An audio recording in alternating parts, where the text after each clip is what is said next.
US sanctions against Iran, which have just come into force, have seen oil prices spike, with analysts predicting that that trend will continue. And with the US preparing yet more sanctions, the EU, Iran's second largest trading partner, has shown that it's ready to protect European companies doing business with Tehran. We are determined to protect European economic operators engaged in legitimate business with Iran. This is why the European Union's updated blocking statute enters into force on the 7th of August to protect EU companies doing legitimate business with Iran from the impact of US extraterritorial sanctions. We believe that it is, and it has to be, up to the Europeans in this case to decide with whom to trade. The first round of sanctions prohibits Iran from using the US dollar and restricts trading in precious metals. It also includes limiting Iranian currency flows as well as constraints on the car trade. OK, let's discuss this story and several others now. My guest is former US Congressman Ron Paul. Good to have you on, Ron. Let's start with this issue then of sanctions. The EU is insisting that it will back EU firms that are dealing with Iran. Is this going to cause a widening rift between the US and the EU? Well, I would think so. There's a big question there. I can't imagine it not already having done that. But so far, you know, there's been a lot of bluster. And I think one problem is that the United States is still pretty powerful. They have the currency for the reserve currency of the world, powerful currency, powerful military, a lot of wealth. And we can throw our weight around. So even if the Europeans feel put upon and attacked by these sanctions that we put on Iran, I think they need to get some backbone, but my big beef about all this is I just don't like sanctions because it leads to problems like this, and that's really where the problem is. And right now, I don't know whether the Europeans will stick to their guns, because what if they get threatened? Some of these big companies may be threatened, and they do some business with the United States. But eventually, there will be competition, and that day will come. Maybe not today or tomorrow, but that day will come where the United States will have the competition. And right now, that's why there's talk about others having, other currencies to deal with as a reserve currency. China, Russia, and different countries would like to do that. So we have to wait and see what happens. But I don't like dictatorial powers. I don't like sanctions. I think that leads to currency wars. They've already started. And unfortunately, those kind of conditions sometimes can lead to a lot more and into some very hot wars as well. You said that sanctions can lead to a lot more. Where are they going to lead? What do you think this will take us into?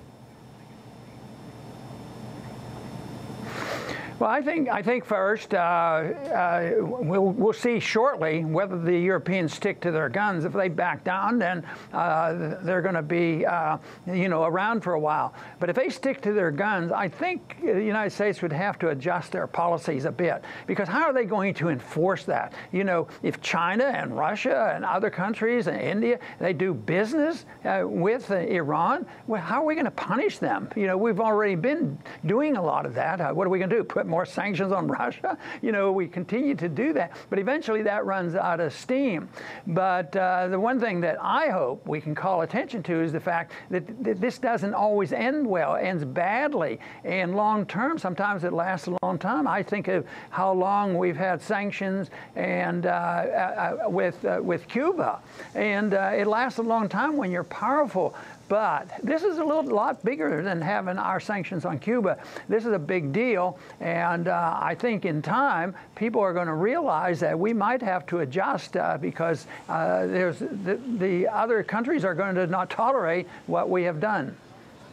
Now, as I understand, there's still not been any proof presented publicly at least, of the Russian attacks on US democracy that were used to justify the new sanctions bill. How does that work? How is it being perceived back home?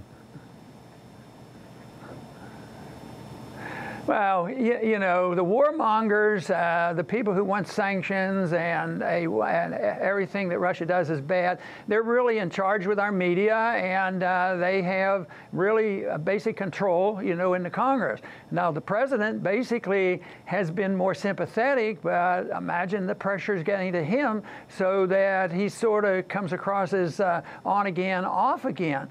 But I think it's tragic what's happening because they have no proof of anything, and for some reason these senators that have come up with this new bill, you know, Graham and McCain and Menendez, I mean, just out of the clear blue, they have no evidence whatsoever of their charges that they have made.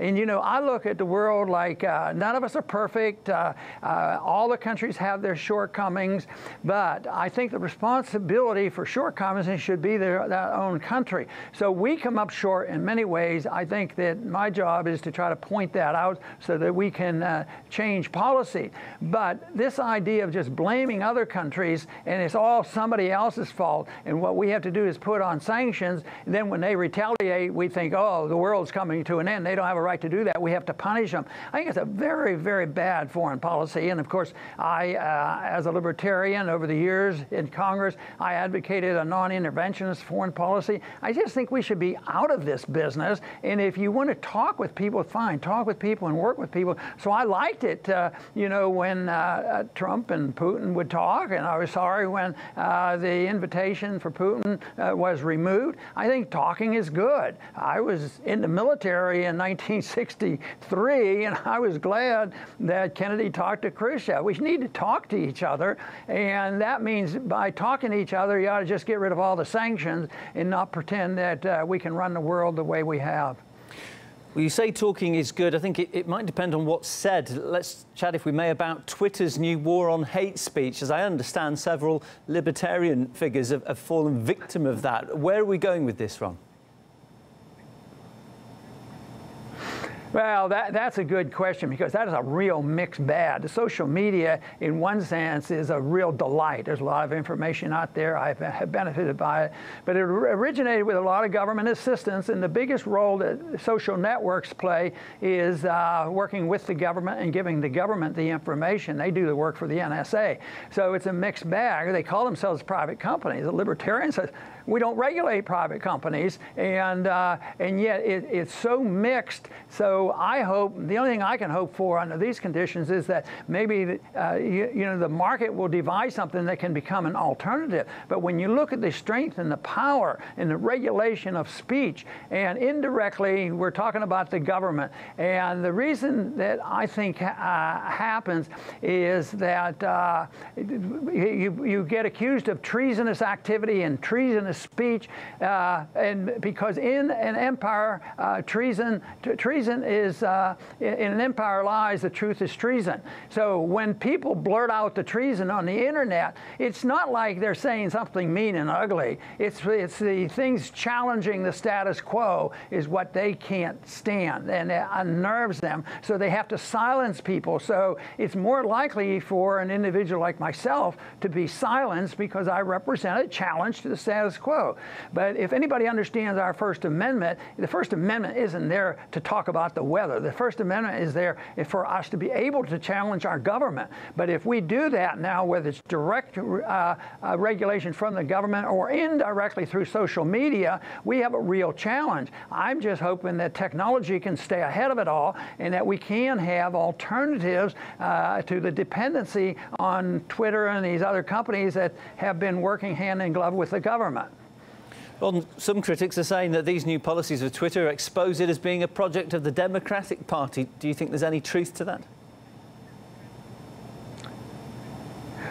Yeah, well, you know, overall, I think the parties are a farce. You know, our policies don't change from Republicans to Democrats. They all love big spending. They like regulations. They like the NSA, the TSA. They like the Federal Reserve. They like printing money, and they don't care about deficit.